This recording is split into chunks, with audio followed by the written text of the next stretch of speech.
योगी आदित्यनाथ ने आम जनता की समस्याओं के त्वरित समाधान के लिए एक ऐतिहासिक फैसला लिया है। अब अगर सांसदों, विधायकों और अन्य जनप्रतिनिधियों के पत्रों की अनदेखी की गई तो जिम्मेदार अधिकारियों और कर्मचारियों पर सख्त कार्रवाई होगी। योगी सरकार ने पहली बार इस तरह की सख्त व्यवस्था लागू की है, जिससे कोई भी विभाग जनता की बात को नजरअंदाज नहीं कर पाएगा। मुख्यमंत्री के निर्देश पर सभी प्रमुख सचिवों, डीजीपी, मंडलायुक्तों, विभाग अध्यक्षों, जिलाधिकारियों और पुलिस अधीक्षकों को आदेश जारी कर दिया गया है। समाजवादी पार्टी के राज्यसभा सांसद रामजीलाल सुमन के काफिले पर अलीगढ़ में करनी सेना के कार्यकर्ताओं ने हमला किया था, जिसको लेकर अब सूबे की राजनीति गर्मा गई है। हमले को लेकर सपा प्रमुख अखिलेश यादव ने उत्तर प्रदेश सरकार और राज्य के डीजीपी प्रशांत कुमार पर बड़ा आरोप लगाया है। उन्होंने कहा कि इस हमले के पीछे सरकार और डीजीपी का सपोर्ट है।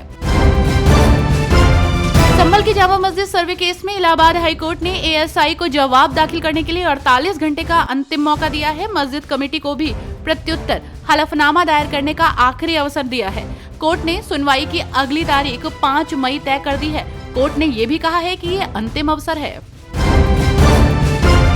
कांग्रेस सांसद और लोकसभा में विपक्ष के नेता राहुल गांधी ने आज से अपने संसदीय क्षेत्र रायबरेली और पूर्व संसदीय क्षेत्र अमेठी के 2 दिवसीय दौरे की शुरुआत की। रायबरेली पहुंचने पर गांधी ने विसाका इंडस्ट्रीज में 2 मेगावाट के सौर छत संयंत्र और इलेक्ट्रिक चार्जिंग स्टेशन का उद्घाटन किया। उन्होंने इस अवसर पर वंचितों को एक गैर सरकारी संगठन द्वारा दान की गई सौर ऊर्जा से चलने वाली करीब 1 दर्जन गाड़ियां भी सौंपी।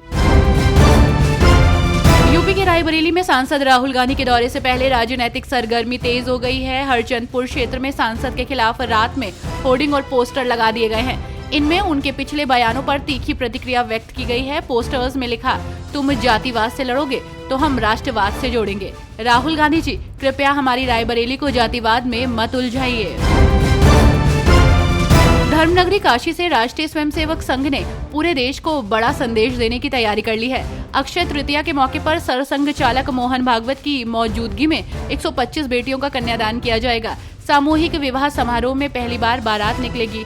पहली ही बार ऐसा होगा कि अगड़े, पिछड़े और दलित वर्ग के दूल्हे एक साथ घोड़ी, बग्गी और रथ पर सवार होकर निकलेंगे।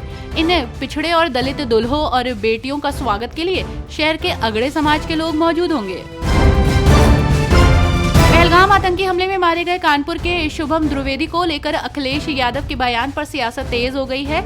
यूपी में बीजेपी की सहयोगी सुहेलदेव, भारतीय समाज पार्टी के नेता पीयूष मिश्रा ने भी सपा अध्यक्ष को इस मामले पर घेरा है और उनके ब्राह्मण प्रेम को ढोंग बताया है। उन्होंने कहा कि जब अखिलेश यादव को ब्राह्मणों का वोट चाहिए होता है तो वो ब्राह्मण सम्मेलन कराते हैं, लेकिन जब उनकी मदद की बात आती है तो कन्ने काट लेते हैं। उत्तर प्रदेश की राजधानी लखनऊ के हरदोई रोड स्थित वसंत कुंज योजना में 272 प्लॉटों का आवंटन निरस्त किए जाने का मुद्दा गरमाने के बाद एलडीए बैकफुट पर आ गया है। उसने अपने आवंटन निरस्तीकरण के फैसले को स्थगित कर दिया है।